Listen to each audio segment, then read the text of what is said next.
Forbes Park, gwardyado ng mga pulis sa gitna ng rally na pinangunahan ni Congressman Kiko Barzaga. Ang detalye mula kay Kabar Jason Rubrico.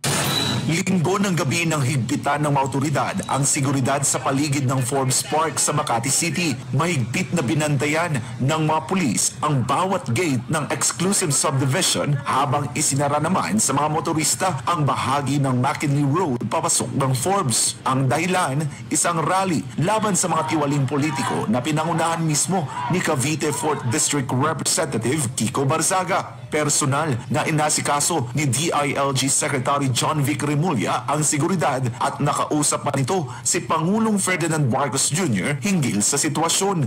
Sabi niya, take care of the situation. Ayun lang, hindi naman siya nagpapanik. Sabi niya na, take care of the situation, make sure that no one gets hurt.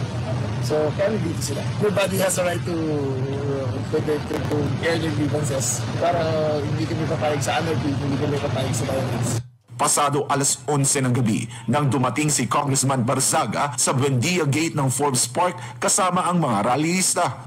Kailangan talaga ito ng bansa natin if we do not show, not just the local community but the international community, that there is chaos and there is corruption within our system, then there will be no change. Hindi natin pwedeng ulit-ulitin lang yung mga nangyayari for the past few years,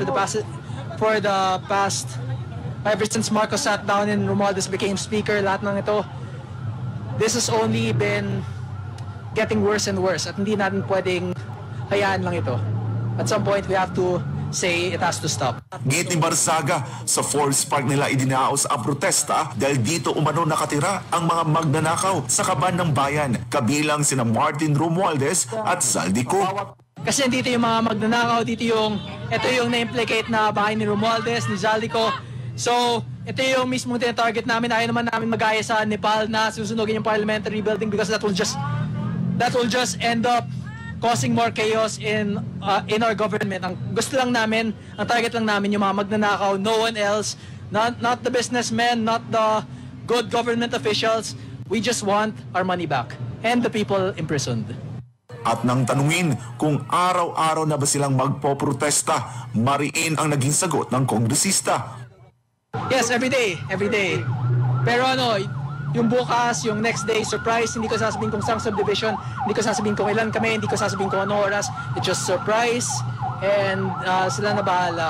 If they want to protect kung gusto na protektahan yung mga magnanakaw dito at yung mga magnanakaw na nakatira sa mga mamahaling subdivision, sa mga private subdivision na mga 200, 300 million per lot or yung iba mga 1 billion per lot, then that's fine. That would be perfectly okay. But para sa akin lang, we have to protect the interests of the Filipino people over the interest of corrupt politicians. That's why we are targeting the private homes of the corrupt instead of the public offices where they steal the money from. Kasi doon ninanakaw lang na yung pera, pero dito na dinadala. Para sa Diyos at sa Pilipinas kumahal, ako si Jason Rubrico, SM9 News.